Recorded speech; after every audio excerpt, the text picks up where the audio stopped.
if there was a time to look up how to more efficiently do this final boss fight, it probably would have been yesterday, but oh well. Hey there, everybody, it's Vixie and Luna, and today we're playing more Pikmin. This will definitely be the last episode, at least for the main game, because, yeah, it's literally just the final boss. We don't have to redo the trial or anything like that, just gotta make it to the end, and beat the guy. Okay, let's have the same numbers we did yesterday. 20 yellows, and the rest will be reds. Because we just need fighting power. Is there a patch of grass around here? See, I got quite a few non-flowers. Is there seriously not? Well, there's one by the final boss arena anyway. Okay, hopefully I can... There we go. Why are you panning out like that? Stop it. Ugh. Okay, I wish this was like 2. Where even in the... when you get on bridges, they compact together into one tighter knit group than that. Okay, let's set this up same as we did yesterday. There's a patch of grass right here. Get over here, all you leaves. Drink up the delicious soup.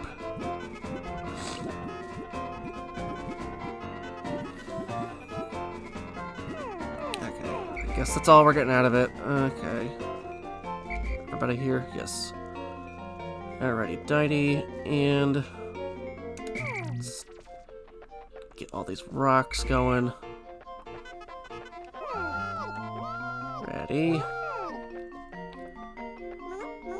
Okay, I was gonna say, there's probably more in there. Alrighty. Alrighty, got our groups. Got reds, like, compacted over here, if they'll stop tripping, please. Yeah, just over here. Just poke one. I said one. I said one. Get there. You get there. Activate the final boss. Bump, and yeah, it doesn't keep the damage you did to it yesterday.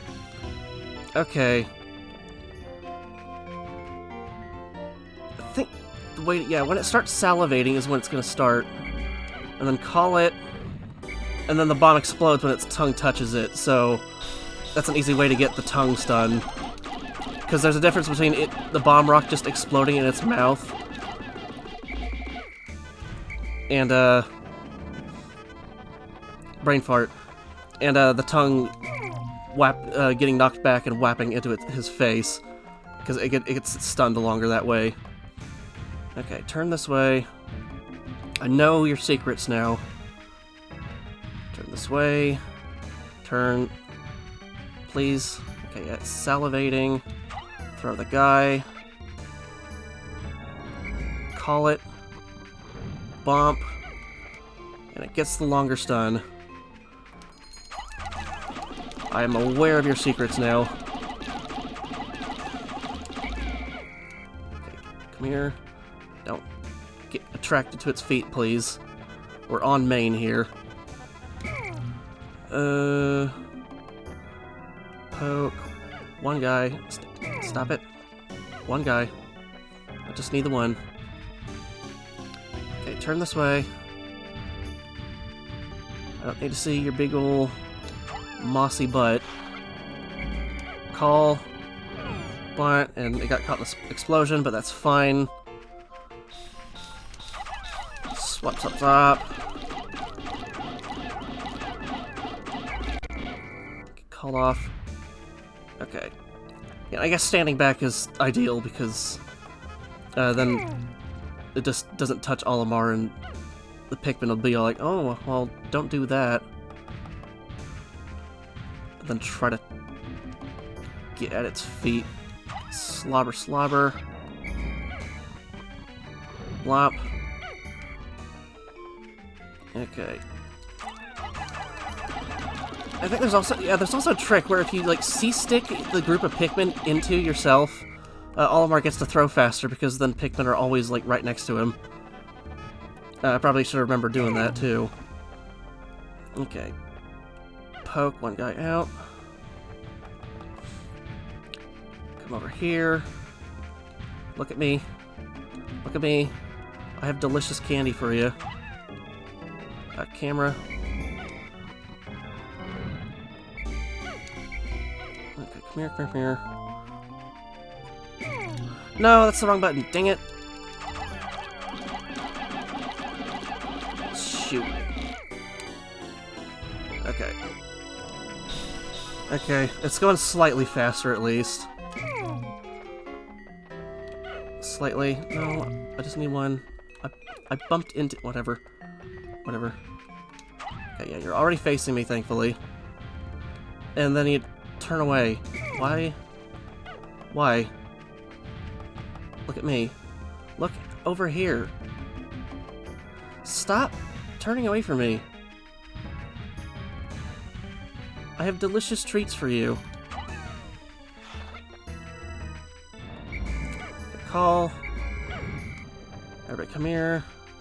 Finger on the... That's not the right button. Dang it.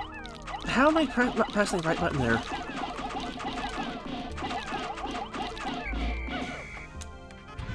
Okay. That's a decent chunk of damage. Get out of the arena. You don't want Pikmin inside the arena, because once it gets half health, yeah, it starts causing problems. Okay. Salivate. Walk over here. Delicious Pikmin for you and me. What are you... What the hell? Seriously? My guy?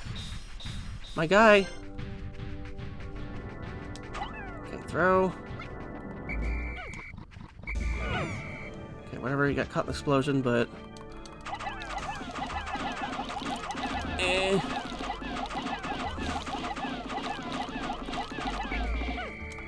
Off, off, off. Okay, slip into here. Could one more cycle it. If not two. There's obviously even faster ways to beat this, but they're kind of risky. Okay, don't do that. Wait, no. Thank you for not listening to the whistle. Turn this way, please. No, don't jump. We don't jump here. This ain't Mario. Salivate. Doesn't this not look delicious to you? Come on.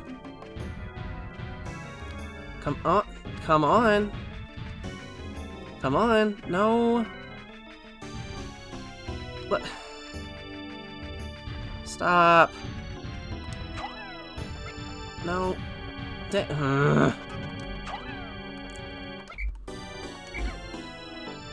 Please behave. Okay, there you go.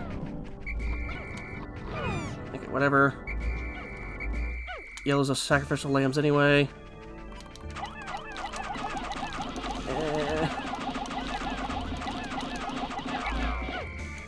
Okay, yeah, we're gonna have one more cycle it. Yeah, your jumps don't scare me. They scare me. Because, Pikmin could very easily die from that. Okay, whatever. No, don't. Stop with your jumping. No. Pikmin, please behave. Look over here. Look over here in a hey, that's kind of delicious kind of way. Okay, yeah. Come here.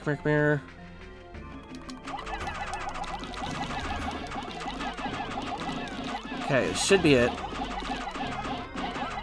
There we go. Okay, again, I probably could have done that faster, but it's fine. It's fine. We beat it. Wahey. Come here, everybody. and it dramatically dies. And yeah, it's not actually a ship part, it's just Olimar's piggy bank. Call it a secret safe, I guess. Why do you keep your life savings? Like, if this is such a big deal to get, why do you keep your life savings on your, like, in your car? That's not a very safe place to keep it, friend. And I think you can get all 100 Pikmin to carry this. Like, yeah, we could get those pellets back, but we don't need to. Oh, yeah, that's the last ship part. Hop on it. Okay, whatever. Whatever, we'll just enjoy the victory lap. And it even makes hearty little chink-chink noises when it falls. Which is nice because it rarely ever gets the chance to fall, because it's just a straight line to get back to the ship. Oh yeah, that's officially done with Pikmin, at least the main game.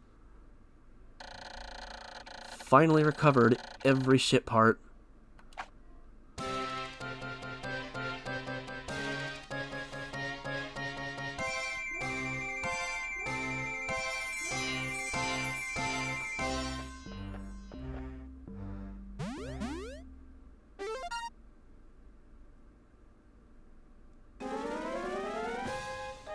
You get an adorable little cutscene. Yeah, there's obviously multiple endings depending on how many ship parts you get back, and this is like the perfect ending where you get every single ship part. And there's also like a just plain good ending and a bad ending. I won't be showing the endings because like there's plenty of videos on YouTube. You can just look it up. And then look at all sad. Don't go, friend.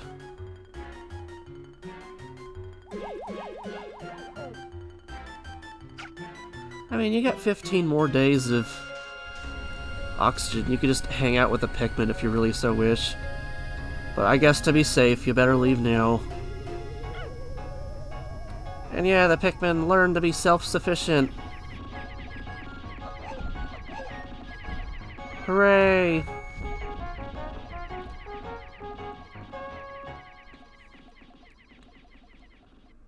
Isn't it heartwarming? And as part of this best ending, you get, whoa, more differently colored onions. Some of these colors still haven't been represented in the series yet. Oh, they got pink onions there, so I guess those are winged Pikmin. And the gray ones are rock Pikmin. Breaking the timescape here.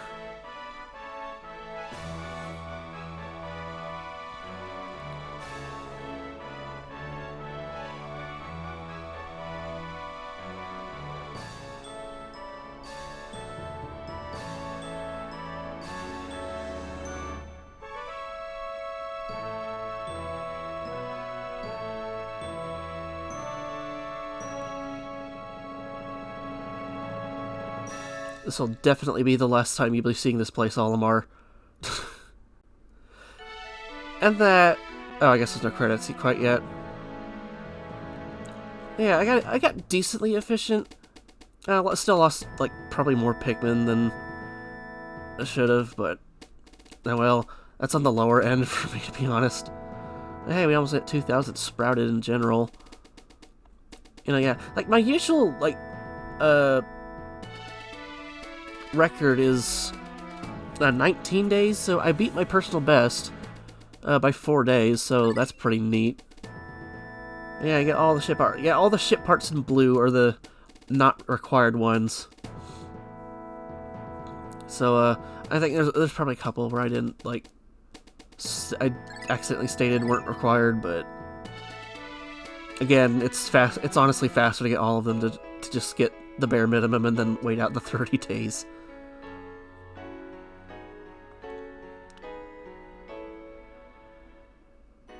And that was Pikmin. Like I said before, I think this game aged a lot better than people give it credit for. It definitely like is rough around the edges. I think this LP showed pretty much everything between the plenty instances of the crushing glitch, including a flint beetle causing it, of all things, and a Pikmin just not behaving. Like, they definitely iron out the kinks in 2 and especially 3, but I still think this is like a tremendously adorable and well-realized game, in spite of all the roughness it has. It's just very much a game with a lot of first game syndrome, like we said before, because, yeah, it's missing a lot of the quality of life features 2 and 3 had, like just the ability to switch your Pikmin, just changing which Pikmin is in front, like, would help this game tremendously. And they did add that, to be fair, they did add that in, like, the Wii port, and it could be a Switch port, but, you know, I'm just saying, like, Pikmin 3 Deluxe could have been a trilogy collection, but God knows Nintendo is allergic to doing those. So much so that the frickin' 3D Mario collection had to be a limited release. And it's like, that is even speaking on the terms of what they're still on shelves, and it's like, well, yeah, but they still scared a lot of people into just buying into that early, but that's a tangent. And yeah, this game's super adorable, and we're super glad it exists, because there's so much about it that's super neat. It's so unique, and we wish it'd catch its break. And hey, enemy roll call. Again, this is a part of the secret, the 100% ending. Lithopod. Is that like an actual scientific name? I think that's a made-up thing. And Beady Longlegs. It's all the enemies we've seen throughout the game. Even though there's some enemies that, within reasonable, you couldn't see throughout the even 100% run, because like I think, yeah, especially things like Gulix, you could like play the whole game and never see it, or the Mamuda for that matter, and the Smoky Prog too. But yeah, this does show a lot of like beta footage actually, because gosh knows, like, and some enemies pop up in areas where they aren't actually in the game, because like there's this. Yeah, there's Bulborbs in the distant spring. Like that wasn't a thing in like the actual game. So like this is clearly like beta footage. That said, as a child, oh yeah, there's never baby Bulbears in the main game, huh? Where's I don't remember seeing any. Unless there was another emulation glitch that they didn't spawn, but. I don't know, maybe that's a challenge mode only thing. Weird. It's just that kind of dawned on me, yeah, we haven't seen any, like, dwarf bull bears. And yeah, that's another thing that's neat about the frickin' creature design, is that they invent a bunch of subspecies.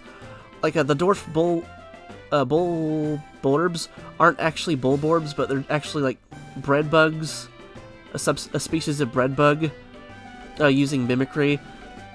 Which is a thing that happens in real life, actually. Like, there's plenty of bird species that, like, hijack nests and get other birds to get their children to freeload off of other birds. And gosh knows all the parasitoid insects that lay their eggs inside other creatures and stuff like that. And yeah, again, like, Gulix in the Forest Naval, that never happened.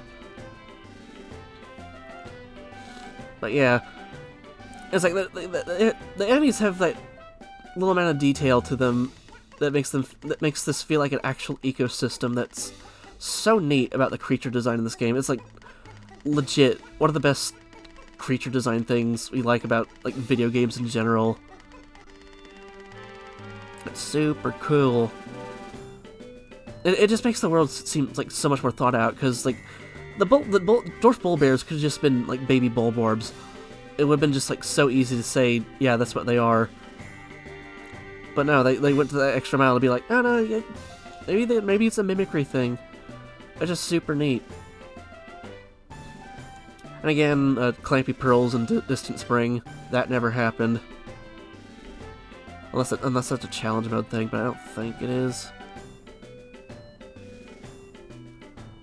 And yeah, the pellet posy technically counts as a creature.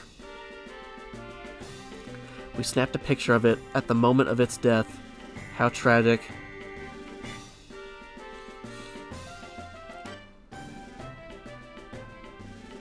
What are you doing, Olimar?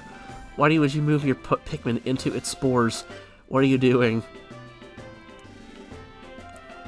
Because even as a kid, I remember watching this frickin' enemy roll call thing like over and over and over again.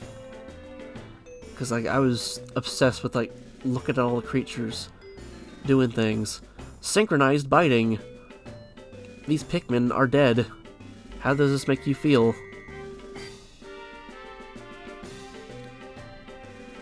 Sharewigs. Does it have a Pikmin in its mouth? What? Oh, I guess Olimar just threw one. I was gonna say, I don't think Sharewigs can carry Pikmin. And yeah, actually, story about the Smoky Prog. My first encounter with it as a child was like I touched the egg, which is what triggers it to hatch in the first place, and then it goes to the base. But like I just sort of like touched the egg, decided not to bother it, and then like go somewhere else. And then I came back and saw just like this green lump sitting under the red onion, and like, yeah, terrifying. And I don't think I ever beat the Smoky Prog as a child because, like, I just wouldn't want to mess with it, ever. It was kind of terrifying. Kind of funny compared to now when I just, like, sort of beat it. Oh yeah, we never killed one of these things. Huh. We just sort of saw them and just left them alone. Shrug. I wonder if you let the days run on long enough that if Wollywogs would start popping up in the Forest of Hope, because that's where they are. Huh. There's one more thing I wanted to talk about. Oh yeah, and another big thing about the Pikmin series in general, I probably should have mentioned this in the credits, but another big thing about like the Pikmin series in general is like maximizing efficiency. And cute the end, the happy end. And again, there's like multiple endings. There's an ending where Olimar just kind of leaves, but the Pikmin don't like super celebrate it. There's no like onions leaving the planet or anything. And the bad ending is, of course, when you don't get enough ship parts and Olimar just crash lands back on the planet. And something else happens, but I'll leave that to your imagination. Oh yeah, we beat the game. That's not all to do with Pikmin, because of course we got this thing over here, challenge mode. So we'll be doing that real fast. It's not a super long thing. It should just like take 5 episodes. But we'll get into that into a bit.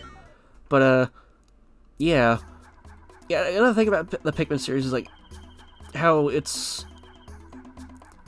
about maximizing efficiency. Because of course, when I beat this game the first time, I think my first playthrough was like 27 or 28 days, which is obviously like getting up there on time. So compare that to now when I can beat it in 15.